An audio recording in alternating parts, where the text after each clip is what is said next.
주말 사이 나온 투자 뉴스 확인해보는 시간입니다. 전략 미리 정비해보죠.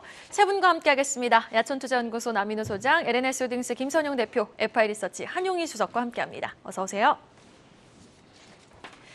자, 아시아 증시 개장 전 UBS의 크레딧 스위스 인수 합의 소식은 참 반갑습니다. 허나 이 은행발 금융위기에 따른 충격이 여타 다른 은행들로 이어지진 않을지 우려감은 여전히 상존하고 있는 상황인데요. 이 가운데 또 이번 주 FOMC 회의에도 관심이 쏠리고 있죠. 첫 번째 기사입니다. 이번 주 증시 향방에 대해서 이야기 나눠볼 텐데 일단 이번 주 최대 관심사는 금리 인상 여부겠죠, 남인호 소장님? 예, 그렇죠. 저도 정말 오랜 시간 동안 주식시장에 몸담고 있습니다만 요즘같이 이렇게 갈팡질팡한 경우가 그렇게 흔치 않은 것 같습니다.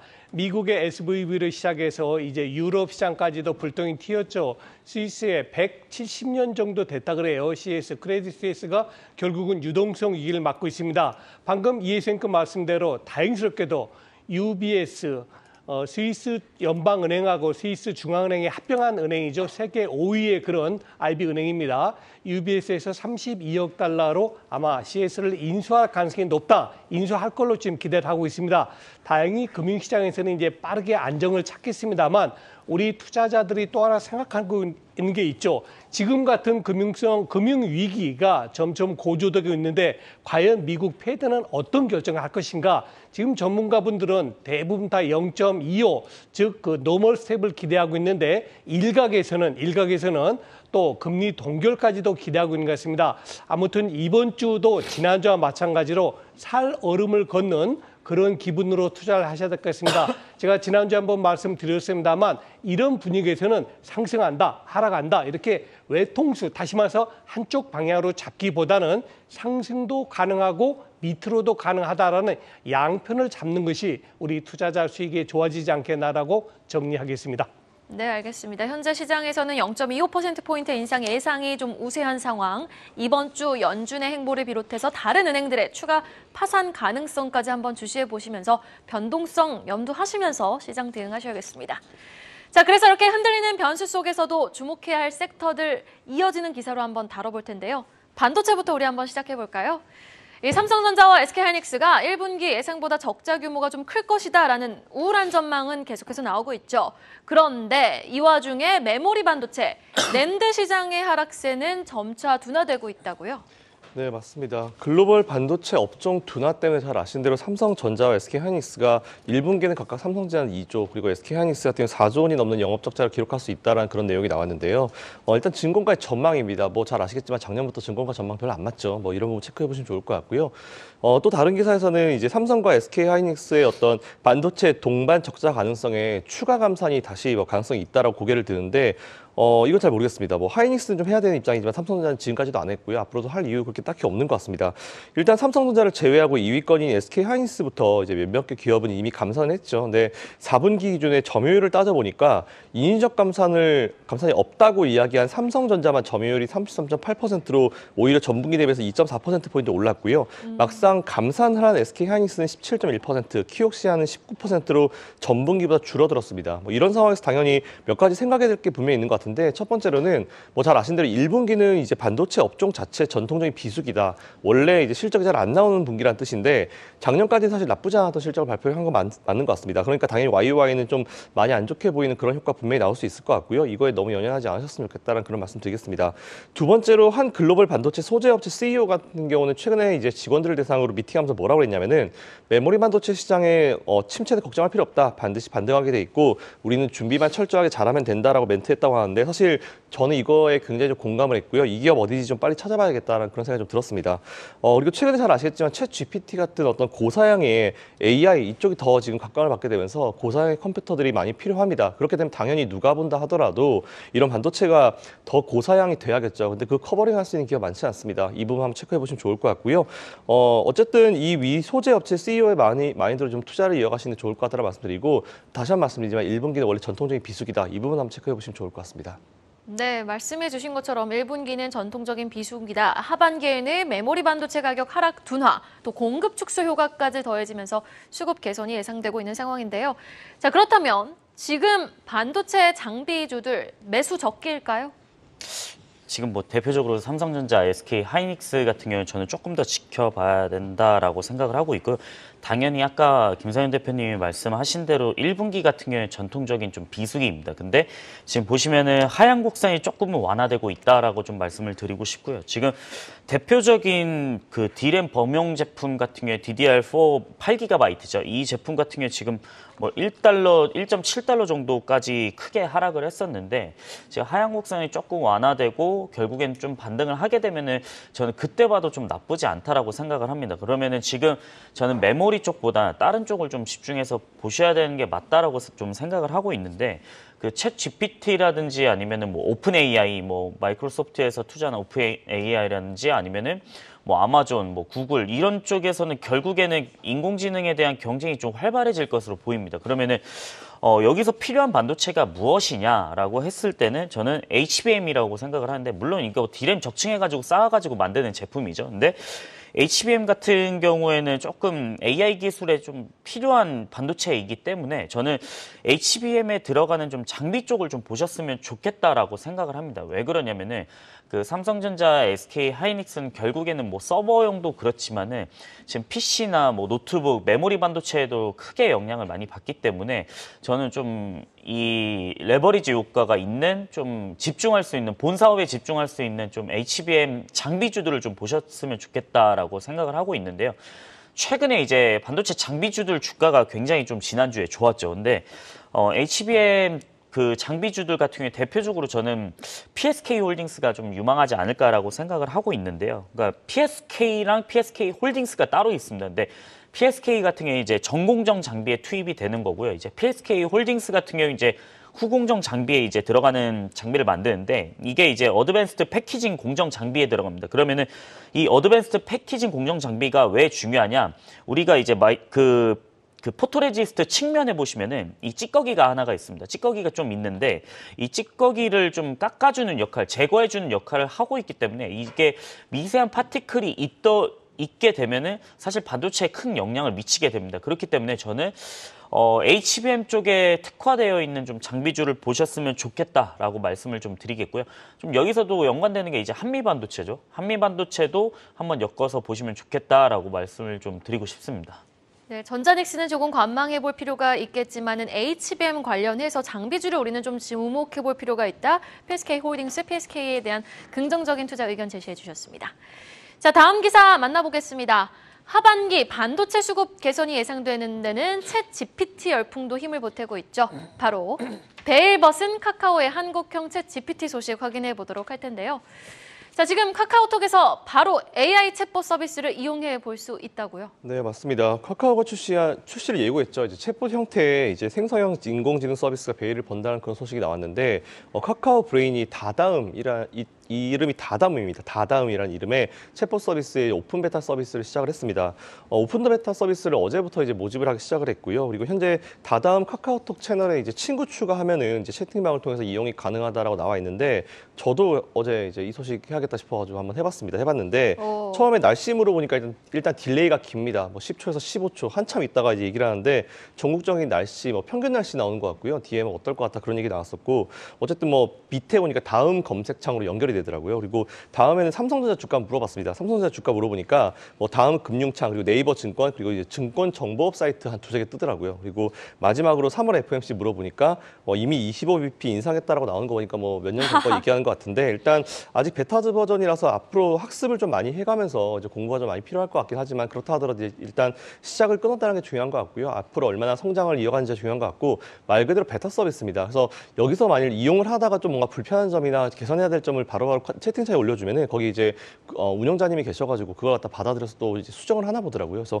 이런 부분 새로 시작된 서비스가 있다라 한번 체크해 보시고 앞으로 우리나라도 AI 쪽 어떻게 또 많이 진전을 보이는지 체크해 보시면 좋을 것 같습니다. 되게 질문이 다양했네요. 날씨 여쭤보시고 또 삼성전자 주가 흐름, FOMC 3월 FOMC 회의 결과는 좀 어떻게 될지 다양하게 여쭤보셨는데 한용희 수석님도 다담을 이용해 보셨다고 들었습니다.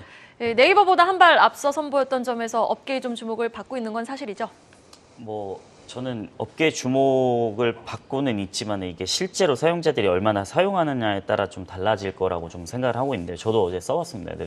근데 저는 삼성전자 주가에 대해서는 다음에 다시 시도해 주세요라고 나오더라고요. 그래요? 네네. 그래가지고 한 1분 뒤에 좀 답장이 왔는데 제가 이거 실제로 물어보고 캡처를 해가지고 좀 가져온 겁니다. 근데 네. 조금 미래에 대한 예측을 하는 거는 조금 어려워하는 것 같고요. 그다음에 제가 더글로리 시즌2 요약을 해줘라고 했는데 이 부분은 굉장히 좀 잘 해줬더라고요. 그래서 좀 형식, 그러니까 일단 본인들이 베타 서비스이기 때문에 이거는 전제 조건이 완벽하지는 않습니다. 그렇기 때문에 기대를 하기보다는 좀 이게 흘러가는 게 어떻게 흘러가는지를 좀 보셨으면 좋을 것 같고, 근데 더글로리 시즌2를 요약을 해줘라고 했는데 잘 요약을 해서 이제 답변을 해줬더라고요. 근데 아직까지는 좀 불안정하다라고 생각을 하고 있고요. 저는 저 같으면 저도 챗 GPT를 사용을 하고 있는데 제가 개인적으로 보면 전 챗 GPT를 사용을 합니다. 왜 그러냐면 그러니까 삼성전자 주가를 얘기를 했을 때 아까 김상현 대표님께서는 이제 뭐 그 다음 시세 페이지나 이쪽으로 보냈다고 하는데 챗 GPT 같은 경우는 삼성전자 주가에 대해서 물어보면은 향후 주가에 대해서 물어보면은 이제 상승한다, 하락한다 이런 얘기들은 안 하지만은 그러니까 삼성전자가 뭐 어떤 사업을 하고 있고 매출 비중이 얼마나 되고 이런 자세한 내용들은 다 알려줍니다. 근데 아직 DDMM 같은 경우는 그런 것까지는 좀 아직 부족하다라고 생각을 하고 있고요. 만약에 똑같은 질문을 한다, 챗 GPT 같은 경우 한글이 다 됩니다. 물론 여기서 조금 끊기는 현상도 있고 하지만은 좀 더 답변은 챗 GPT가 좀 더 명확하다라고 말씀을 드리겠고요. 만약에 근데 DDMM이 뭐 베타 서비스를 뭐 종료를 하고 정식 출시를 했을 때 이게 잘 된다라고 했을 때는 이거 얼마나 정확한지를 좀 보셔야 될 것 같고요. 만약에 이게 좀 성공적이다라고 하면은 저는 카카오는 검색 기반에 대한 그 시장도 좀 뺏어올 수 있기 때문에 네이버를 좀 공격하려는 게 아닌가라는 생각을 합니다. 그렇기 때문에 이게 만약에 정말 완벽하고 진짜 실생활에서 사용자가 많아지고 쓰게 된다라고 했을 때는 저는 네이버보다 카카오가 좀 더 유망할 수 있지 않을까라고 말씀을 드리고 싶습니다. 네, 그리고 또 여쭤보고 싶은 질문은 AI 관련 종목들이 좀 상승의 지속성을 이어갈 수 있을지 여부예요. 사실 미국 증시에서도 마이크로소프트라든지 엔비디아, AI랑 직접적으로 연관이 있는 종목들은 일제히 좀 상승세를 이어가고 있거든요. 국내 증시에서도 지금 2차 전지주에 좀 타격이 있을 것으로 예상이 되는 가운데 그 순환매가 좀 AI 쪽으로 돌 수 있을까요? 저는 AI는 너무 많이 올랐다라고 생각을 합니다. 그래서 지금 신규 진입하는 거는 너무 좀 위험한 발상이다라고 생각을 하고 있고요. 저는 좀 보유자의 영역이고 좀 지켜보셔야 된다라고 생각을 하고는 있습니다. 근데 아까 말씀드린 이제 HBM 같은 경우는 결국에는 그 AI 반도체에 들어갈 수밖에 없는 반도체이기 때문에 오히려 저는 AI 챗 GPT가 활성화되면서 지금 결국에는 마이크로소프트나 구글이나 결국 계속 경쟁을 할 텐데 그럼 뭐가 필요하냐? 엔비디아의 H100이나 A100 반도체가 필요합니다. 이게 그 한 반도체 가격당 거의 뭐 A100 같은 경우에 출시일이 조금 됐으니까 한 2천만 원에서 3천만 원 정도 하고 H100 같은 경우에는 그 최근에 출시를 했는데 이게 한 8천만 원에서 한 9천만 원 정도 사이가 되거든요. 근데 이거를 계속적으로 수요가 넘쳐나고 있기 때문에 저는 가장 큰 수혜는 결국에 시장 점유율 97%를 차지하고 있는 엔비디아입니다. 그러면은 여기서 쓰이는 반도체가 또 무엇일까? 그러면 HBM까지 연결이 되기 때문에 저는 오히려 반도체 쪽이나 엔비디아 이쪽을 좀 보시는 게 어떨까라고 말씀을 드리고 싶습니다. 네, 알겠습니다. 자, 이어지는 기사는요. 조금 암울한 지금 이야기일 수 있겠습니다. 주요 지금 글로벌 은행들의 시가총액이 이달 들여 무려 600조 원가량이나 증발한 것으로 확인이 됐는데요. 은행주 투매 현상 계속되고 있습니다. 앞으로도 그럴까요? 일단 앞으로는 지금처럼 이렇게 크지는 않을 걸로 기대하고 있습니다. 미국발 출발했던 금융 유동성 위기가 결국 유럽까지 퍼졌죠. 그래서 그 결과가 어떻게 나왔냐면요. 미국이라든가 유럽이라든가 일본까지 포함해서 약 4,600억 달러, 그러니까 우리 돈으로 말하면 600조 원 정도 날아갔습니다. 여러분, 우리 대한민국 시가총액 코스피하고 코스닥 전부 합쳐서 약 2,000조가 조금 넘습니다. 그러니까 우리나라 전체 시가총액의 3분의 1이 이번에 불과 한 보름 만에 사라졌다라고 보시면 되겠습니다. 자, 이제 그러면은 해결 방안이 무엇이냐? 이번에는 의외로 미국이라든가 페드라든가 유럽 중앙은행 등이 상당히 적극적으로 나선 것 같아요. 일단 그 포스트 시티즌스를 비롯해서 몇몇 기업들이 미국의 SVB를 인수하겠다는 의사타진했고요. 아마도 워런 버핏이 지방은행 거론한 거 보니까 워런 버핏도 일부 들어가지 않겠나 기대를 갖습니다. 그리고 또 아까 말씀드렸던 대로 스위스의 CS에 대해서는 UBS가 인수하겠다는 오늘 아침 소식이 전해졌기 때문에 큰 물꼬는 막았다. 그런데 이게 그럼 모든 게 끝났을까요? 저는 그렇게 안 봅니다. 왜 그러냐면 1년 전에 미국의 기준금리가 0% 아닙니까? 근데 지금 4.5까지 불과 1년 만에 그렇게 꾸준히 올렸어요. 우리 사람으로 비교하면은 몸무게 60kg 사람이 지금 90kg가 됐다는 얘기입니다. 그 사람이 건강하겠습니까? 그 사람이 정상이겠습니까?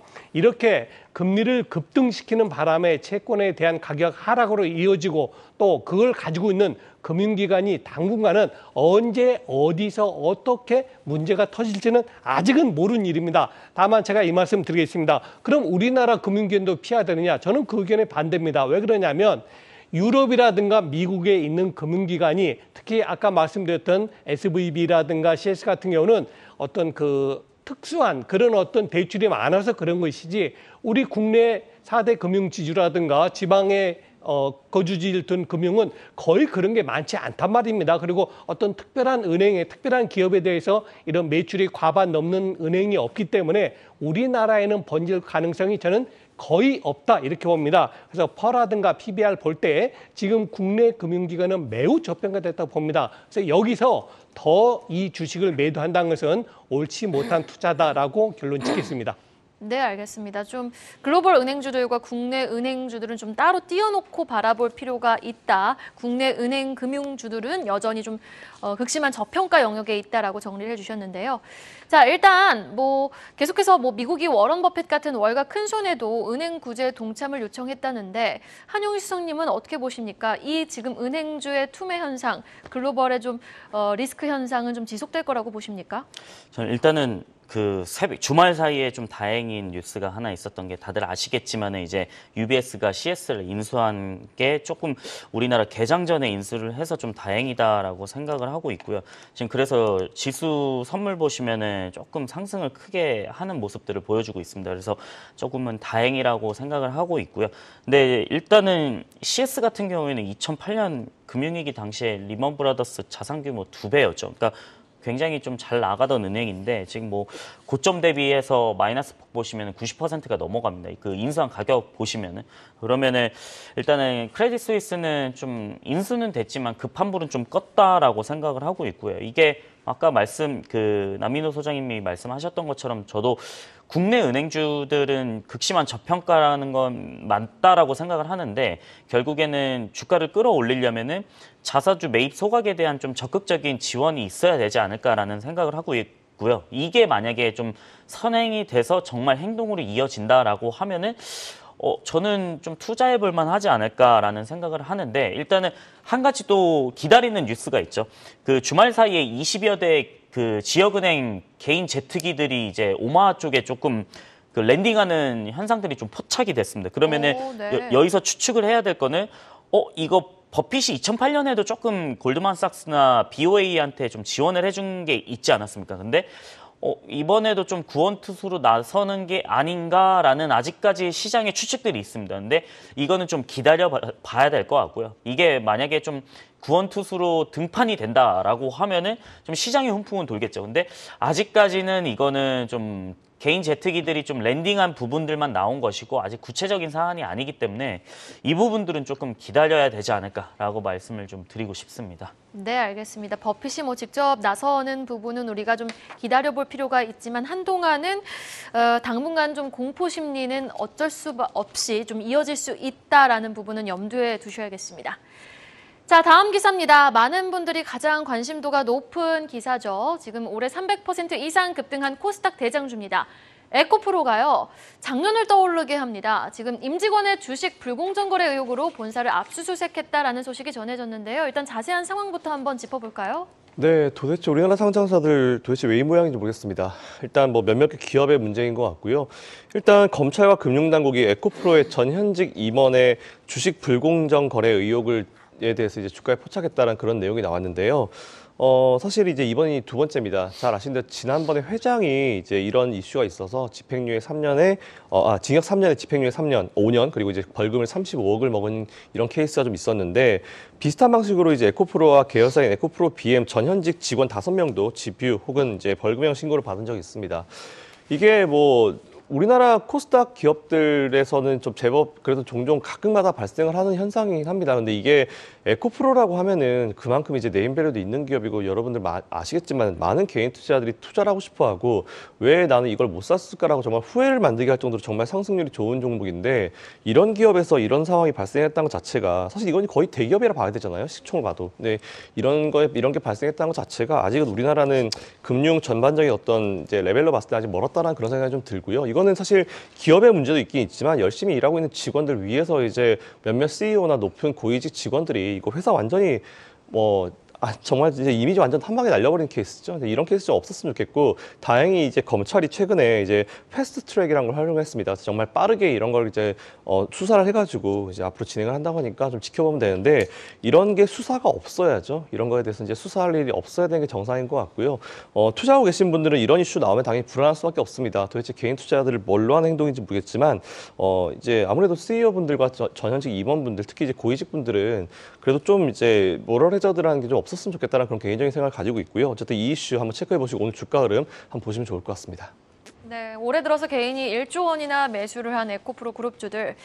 참 오늘 또 주가가 얼마나 하방 변동성을 키울지 염려스러운 가운데 지금 뭐 에코프로 그룹주에 대한 전략과 2차 전지 전반에 대한 섹터 좀 조정을 염두에 둬야 되는 겁니까? 어떻게 보세요? 일단은 이게 2022년 1월 26일에 한번 내부 거래 소식이 한번 있었습니다. 그 당시에 주가가 이제 28%까지 하락을 했었던 기억이 있는데, 그러니까 좀 희한하더라고요. 왜 주말 사이에 뉴스를 내보냈을까? 물론 에코프로 쪽에서는 해명 공시를 했습니다. 그러니까 이 이슈는 2021년에서 2022년에 있었던 내용이고 연장선이다라고 했는데. 왜 주말 사이에, 그러니까 이게 현상들이 있지 않습니까? 근데 현상들을 봤을 때 그 전에 에코프로랑 에코프로비엠의 대차 잔고 금액을 보시면은 제가 이것도 가져왔는데 좀 많이 늘어났습니다. 굉장히 좀 많이 늘어났고요. 에코프로도 그렇고요. 에코프로비엠도 있고요. 근데 여기서 뭐 만약에 무차입을 한다라고 하면은 이제 잡히지는 않겠죠. 근데 두 기업 모두 다 좀 그 대차 잔고 금액이 좀 많이 늘어났다라고 좀 보이는데, 근데 여기서 만약에 진짜 2022년께 연장선에서 좀 보도가 된 거라고 하면은 왜 주말 사이에 나왔을까라는 좀 의구심은 있고요. 근데 에코프로랑 에코프로 BM은 독보적인 양극재 기업은 맞습니다. 지금 EV 출하량만 하더라도 지금 연간 뭐 100% 성장, 뭐 70% 성장 이렇게 하고 있는데 2023년 매출액이 이제 7조 원을 넘어서고 있고 이제 영업이익이 뭐 5천억을 넘어서는 모습을 좀 가이던스를 보여주고 있는데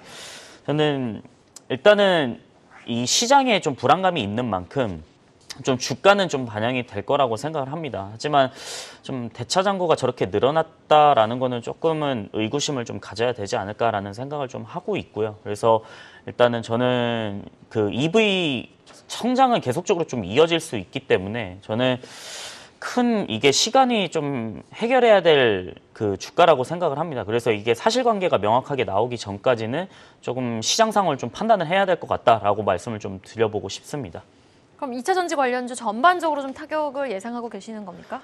일단은 최근에 동향들을 보시면은 2차 전지 에코프로가 올라가면 같이 올라가고 에코프로가 빠지면은 같이 빠지는 모습들을 보여주고 있기 때문에 그러니까 2차 전지 전반적으로 좀 에코프로가 오늘 만약에 시장에서 빠진다라고 하면은 빠질 가능성이 좀 높다라고 생각을 합니다. 근데 저는 2차 전지는 EV 출하량이 계속적으로 좀 늘어나고 있기 때문에 판매량이 늘어나고 있죠. 그렇기 때문에 저는 이 부분에 대해서는 좀 펀더멘탈에 대한 훼손들보다는 좀 시장의 노이즈다라고 보고 있기 때문에 오늘 만약에 에코프로 중심으로 빠진다라고 하면은 조정세는 좀 있지 않을까라고 말씀을 좀 드리고 싶습니다. 하방 변동성은 염두에 두되 펀더멘털 자체적인 훼손은 아니다라고 말씀을 좀 정리해 주셨습니다.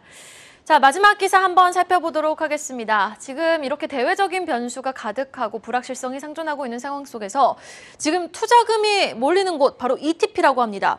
운용자산이 100조 원을 돌파했다고요? 예, 그렇습니다. 지금으로부터 불과 4년 전만 해도 투자 자금이 ETP의 전체 자산이 약 한 50조 원 정도 됐는데요. 지금 지난달 말 기준에서 100조가 넘었답니다. 어떻게 4년 만에 이렇게 자산이 2배가 늘었을까요? 저는 직접 투자와 간접 투자의 장단점을 합쳤기 때문이라고 봅니다. 직접 투자는 뭡니까? 내가 삼성전자 산다 판다 결정하는 겁니다. 간접 투자는 뭐죠? A 펀드에 내가 돈을 넣는 겁니다. 그래서 펀드 매니저가 삼성전자를 잘 사고 팔고 하면 됩니다. 그런데 최근 들어서는 내가 남에게 맡기는 것보다는 상품이라든가 종합주가지수에 내가 결정을 투자하는 게 좋겠다 해서 ETF, ETN 그리고 합쳐서 ETP 시장이 굉장히 커지고 있습니다. 최소한 우리 투자 뉴스인 전략에 계시는 그리고 시청하시는 분들은 선물을 직접 투자하시라는 건 절대 아닙니다. 그러나 분명히 지금 현물 시장 못지않게 커지고 있는 선물 시장, 즉 주가지수 시장이 그만큼 시장이 커지고 있다는 거 아닙니까? 대세가 그렇게 가고 있기 때문에 이 시장에 대해서도 관심을 많이 가지셔야 될 것 같다고 정리하겠습니다.